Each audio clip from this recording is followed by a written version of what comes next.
Kumpiyansa ang Commission on Elections o COMELEC na magiging maayos at mapayapa ang isasagawang kauna-unahang barangay at sangguniang kabataan eleksyon sa Bangsamoro Autonomous Region in Muslim Mindanao o BARM sa Oktubre. 81% naman ng munisipalidad at bayan sa rehiyon na kabilang sa areas of concerns ang tinututukan ng COMELEC, PNP at Philippine Army. Si Luis Erispe sa report. Kaya po ako'y humihingi ng tulong sa lahat. Pagtulong-tulungan po natin na mali ang persepsyon ng lahat ng nasa Maynila at nasa ibang parte ng ating bansa na magulo ang Bangsamoro. Ito ang hamon ng Commission on Elections sa mga residente ng Bangsamoro Autonomous Region in Muslim Mindanao o BARM sa darating na barangay at SK elections sa Oktubre. Maging mapayapa at matiwasay ang unang BSKE sa rehiyon matapos ratipikahan ang Bangsamoro Organic Law noong 2019.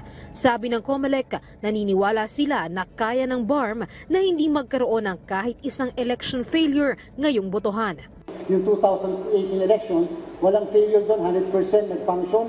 Sa datos ng Police Regional Office ng Bangsamoro Autonomous Region, tinatayang nasa 81% ang areas of concern sa BARM. 32 rito ay mga munisipalidad at lungsod na posibleng mapabilang sa Category Red o Grave Security Concern, 29 sa Category Orange o Immediate Security Concern at 36 Yellow o Areas of Concern. Aminado rin ng PNP na tumaas ang crime rate sa rehiyon simula ng eleksyon. Pero dahil katuwang nila ang Philippine Army, kumpiyansa silang matutuloy pa rin ang mapayapang botohan. We'd like to inform you that ProBAR will now push for the election as scheduled.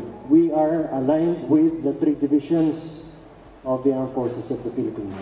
Commitment from 6ID muna that there will be an additional battalion coming from other regions na ilalagay dito. So yun yung importante, ma-cover natin yung personal requirement during the BSKE. Di naman naniniwala ang mga otoridad na magkakaroon ng impluensya ang mga terrorist groups sa BARM sa eleksyon, pero babantayan nila ang mga rido o away pamilya sa rehiyon. Election-related incidents man ito o hindi para hindi na tumaas ang krimen sa lugar bago ang botohan. Maghihigpit na rin sa mga checkpoint at pagpapatupad ng gun ban sa rehiyon.